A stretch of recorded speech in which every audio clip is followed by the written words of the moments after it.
Lai slavēts Jēzus Kristus, Katoļu baznīcas vēstneša numurā Latvijā, priesteris ar stipru ticību, pavadot Lībānu draudzes prāvestu Pēteri Vilcānu. Pirmajā rāžzī maģistratūras augļi, kopīgi pārvests mīlestību darbos, brīvprātīgo kalpošanu. Jubileja, rožu kruņu noslēpumu Pēterim Dupatam 90. Intervijas.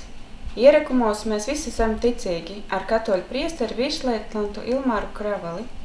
Nepieciešams meklēt to stīgu, kas skan saruna ar arhibīskapu Zbigņevu Stankēviču par bīskapu sinodi un jaunās evanģelizācijas uzdevumiem.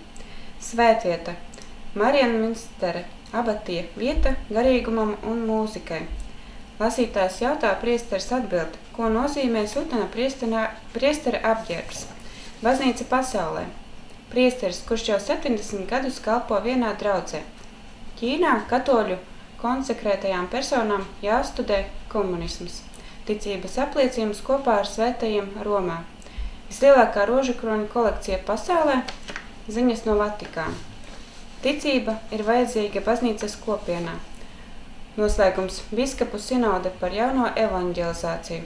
Fotoreportāžā Oāsis nometne – radoši jaunieši baznīcā. Sludinājumi. TZ tikšanās Romā. Ziemassvētku tirciņš 23. decembrī. Kopgalds. Siltas maltītes atbalsts Sigultā.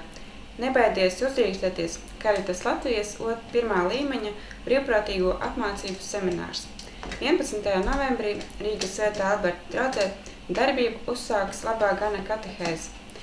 Aicinām pieteikties uz žurnālistiskas meistaru klasēm 24. novembrī. Katoļu baznīcas vēstnesī ir vēl citas ziņas no Latvijas draudzēm, kur uzvārdu mīkla redaktors Leju. Lasi Katoļu presi un abonē nākošajam gadam. Pagaidām viss, līdz nākamajam numuram.